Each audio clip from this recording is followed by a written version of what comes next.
வணக்கம். நேபாள பெருவெள்ளம் குறித்த ஒரு ஆய்வறிக்கை. இது ஏன் ஏற்பட்டது, எப்படி ஏற்பட்டது?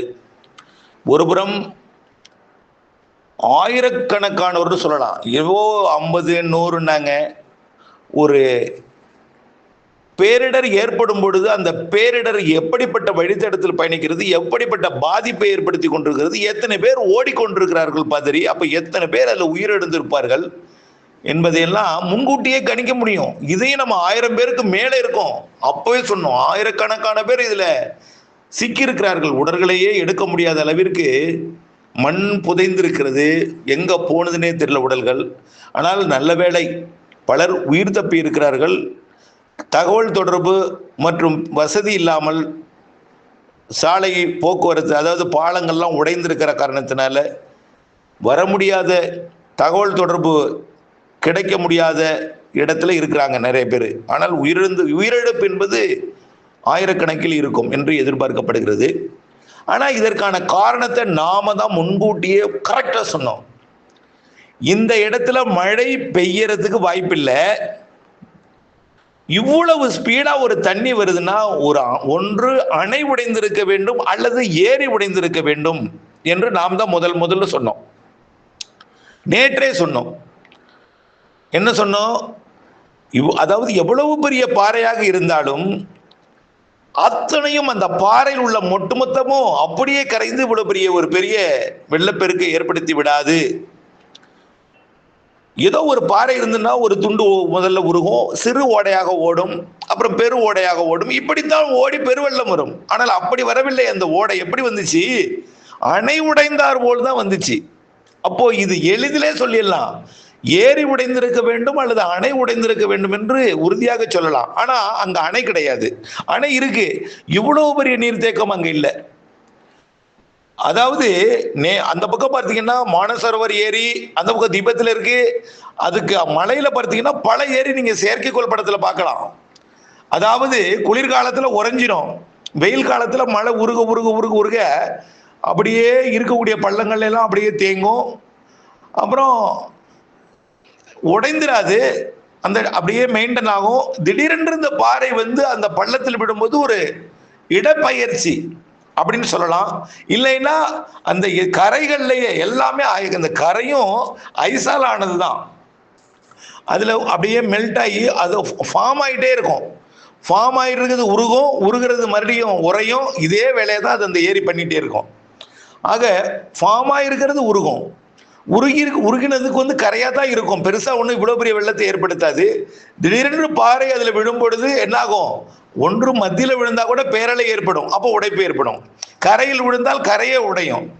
அது உடையும் பொழுது அதில் இருக்கக்கூடிய அந்த தேக்கத்தில் இருக்கக்கூடிய அந்த நீர் மொத்தமாக அது வெடிப்பின் காரணமாக தான் வந்திருக்கும்னு நேற்றைய சொன்னோம். பாருங்க, நேற்றைக்கு போட்டு நம்ம ஆடியோவில் அதை நான் இப்போ உங்களுக்கு ஓட விடுறேன் பாருங்க.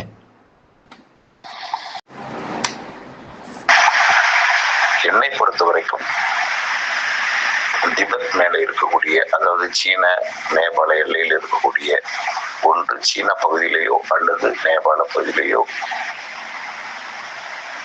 ஏரி உடைந்திருக்க வேண்டும் அல்லது அணைகள் உடைந்திருக்க வேண்டும். தேக்கி வைக்கப்பட்டிருக்கக்கூடிய நீர் உடைப்பின் காரணமாக வெள்ளப்பெருக்கு ஏற்படுத்தியிருக்க வேண்டும். ஆனால் இந்த இடத்துல, இந்த தேதியில, இன்றைக்கு அந்த இடத்துல பெருவெள்ளம் ஏற்பட வாய்ப்பு இல்லை, மழை வாய்ப்பு இல்லை. இந்த இன்றைய தேதியில இல்லை. மேக வெடிப்பு கூட இன்றைய தேதியில அந்த இடத்துல வாய்ப்பு இல்லை. ஏற்கனவே பெய்த மழை தேக்கி வைக்கப்பட்டிருந்த ஏரிகளில் இருந்தோ அல்லது அணைகளில் இருந்தோ ஒன்று ஏரி உடைஞ்சிருக்கணும், இல்லைன்னா அணை உடைஞ்சிருக்கணும். ஏதோ ஒரு காரணத்தால தான் வந்திருக்கணும். பெரும்பாலும் அங்கே அணை கட்டி இருப்பதற்கு வாய்ப்பு தெரியல. ஏரிகள் இருக்க வாய்ப்பு இருக்கு. நிறைய ஏரிகள் இருக்கு. ஏரிகள் பனிப்பாறைகள் சூழப்பட்டிருக்கு.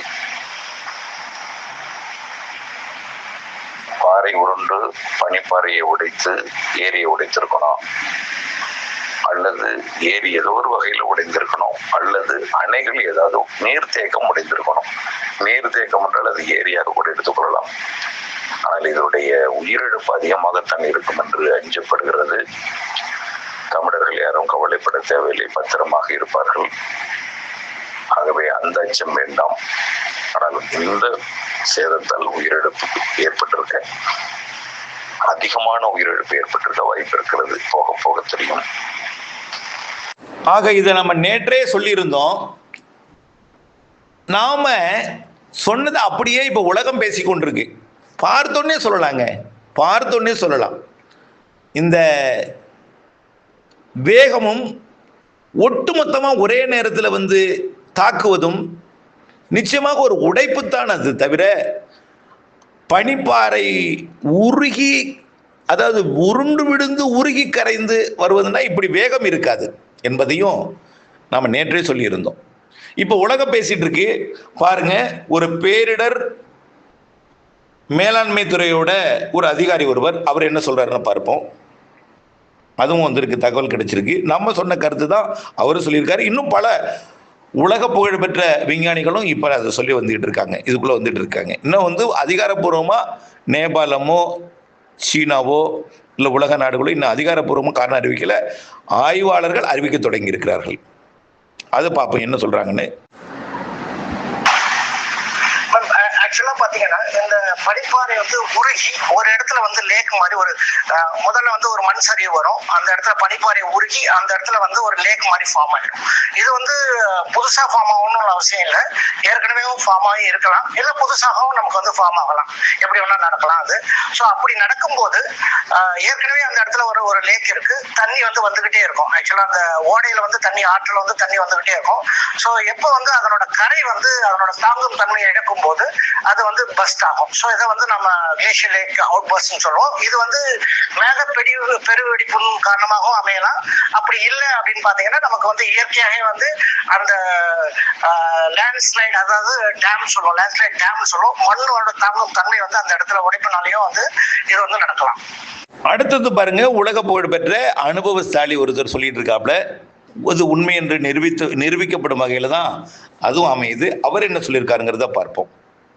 ஒண்ணு அப்படின்னு பாத்தீங்கன்னா கிளாஃப் அப்படின்னு சொல்லக்கூடிய glacial lake outburst flood. Glacier பனிப்பாறை, அது பக்கத்துல இருக்கக்கூடிய ஒரு ஏரி, அந்த பனிப்பாறையில இருந்து வரக்கூடிய தண்ணீரை சேர்த்து வைக்கக்கூடிய ஒரு இயற்கை ஏரி. அந்த கிளேஷியர் பனிப்பாறை உடைஞ்சு, அந்த பனிமலை உடைஞ்சு அந்த ஏரியில விழுந்ததுனால ஏற்பட்ட வெள்ளத்தை GLOF glacial lake outburst flow அப்படின்னு சொல்லுவாங்க. இதுல மிக முக்கியமா நம்ம பார்க்க வேண்டியது இந்த மாதிரியான லேக்ஸ் எத்தனை இருக்கு, அதாவது இந்த மாதிரியான கிளேஷியர்ஸ் எத்தனை இருக்கு அப்படின்னு பாத்தீங்கன்னா, உலகத்துல இருக்கக்கூடிய டேஞ்சரஸ் கிளேஷியர்ஸ்ல 50 வந்து ரொம்ப மிகவும் அபாயகரமானது அப்படின்னு சொன்னாங்க. அது மாதிரி இது ஃபர்ஸ்ட் டைம் நடக்கலாம், ஆனா இவ்வளவு பெரிய ஸ்கேல்ல தான் ஃபர்ஸ்ட் டைம் நடக்குது. சோ இதுல கிட்டத்தட்ட 22ல இருந்து 25 திபெத்ல இருக்குது, 20 வந்து நேபாள்ல இருக்குது, 1 வந்து நம்மளுடைய சிக்கிம் மாநிலத்துல இருக்கு. அந்த சிக்கிம் மாநிலத்துல 23 நடந்த பேரழிவை பாத்தீங்கன்னா தெரியும். இதே மாதிரியான ஒரு பர்ஸ்ட் சின்ன லெவல்ல நடந்ததை நம்ம பார்த்தோம். இப்ப இந்த இடத்துல டவுன் ஸ்ட்ரீம்ல இருக்கக்கூடிய பகுதிகள் எல்லாமே கம்ப்ளீட்டா வாஷ் அவுட் ஆனது அப்படின்றத நம்ம பார்த்தோம். சோ இப்போ நேபாள்ல இந்த தியரி கிளாஃப்னு சொல்லக்கூடிய கிளேஷியர் லேக் அவுட்பர்ஸ்ட் அப்படின்றது அநேகமா எல்லாருமே அதே போஸ்ட் பண்ணி ஆக அனைவருமே இதே கருத்தை கொண்டு வந்திருக்காங்க. இப்ப இதுல இருந்து என்ன தெரியுதுன்னா, ஒரு தண்ணீரோட வேகத்தை வைத்து இந்த தண்ணீர் எதன் காரணமாக வந்திருக்கலாம். வானிலை ஆராயும் பொழுது வானத்துல மழை இல்லை, மழை வந்து ஏற்கனவே பெய்தது தேங்கி இருக்கு. ஆனால் இந்த தேதியில மழை இல்லை, உடைப்பு ஏற்படும் நேரத்தில் மழை இல்லை, கிளவுட் பஸ்ட் ரெயின்லாம் கிடையாது. ஆனால் இந்த வேகத்துல வருது, நொடியில வருது. ஃப்ரண்ட்ல பாத்தீங்கன்னா கொஞ்சம் கொஞ்சமா இதை ஓட டேம்ல திறந்து விடுற தண்ணி பாத்தீங்கன்னா முதல்ல கொஞ்சம் வரும், அப்புறம் கொஞ்சம் கூடும். இது அப்படி அல்ல, ஒட்டு மொத்தமா ஒரே ஸ்பீடு, கடைசி வரைக்கும் ஒரே ஸ்பீடுனா அப்போ எங்கோ ஒட்டுமொத்தமாக இருப்பது திறந்து விடப்பட்டிருக்கிறது அப்படிதான் அர்த்தம். அப்போ வந்து ஒரு ஏரி உடைப்பு ஏற்பட்டிருக்கிறது அப்படின்னு சொன்னோம். செயற்கைக்கோள் படத்தை பார்த்தீங்கன்னா இமயமலை மேல திபெத் பகுதியில எல்லாம் பார்த்தீங்கன்னா நிறைய ஏரிகள் இருப்பதை நீங்கள் பார்க்கலாம். அந்த ஏரியில் ஒன்றுதான் இந்த உடைப்பு ஏற்பட்டது.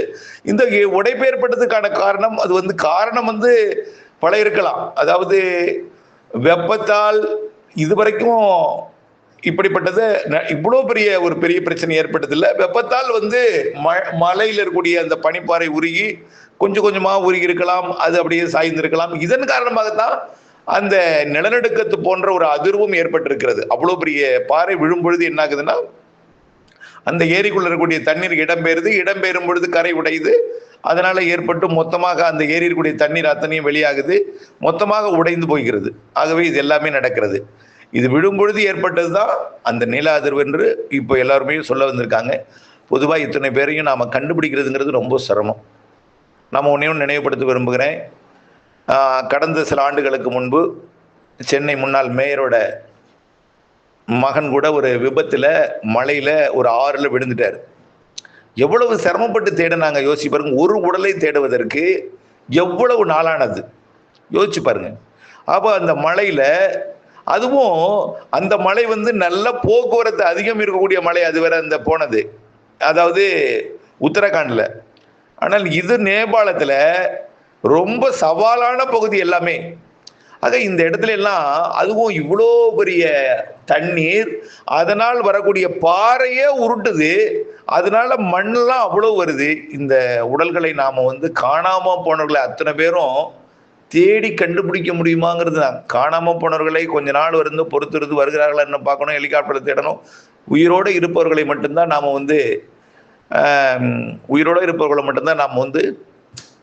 பார்க்க முடியும். அதுக்கு பிறகு ஒரு சில உடல்களை மட்டும்தான் நம்ம குறைஞ்சபட்ச உடல்களை மட்டும்தான் எடுக்க முடியும். ஏன்னா நிறைய உடல்கள் மண்ணோடு புதைந்து போயிருக்கும். அதனால ரொம்ப சிரமமானவன் தான். ஒரு வெள்ளம் வருகிறது என்றால் அதை போய் வீடியோ எடுத்துட்டு இருக்காங்க. அவர்கள் காலடியில் வரப்போகிறதுனே தெரியல, அவர்களையும் சேர்த்து அடித்து கொண்டு போகிறது. அப்போ பாருங்க எப்படி இருக்கணும். நம்ம இயற்கை பேரிடர்கள் இந்த மாதிரி இடங்களுக்கெல்லாம் போகும்பொழுது பயிற்சிகள் வேண்டும்.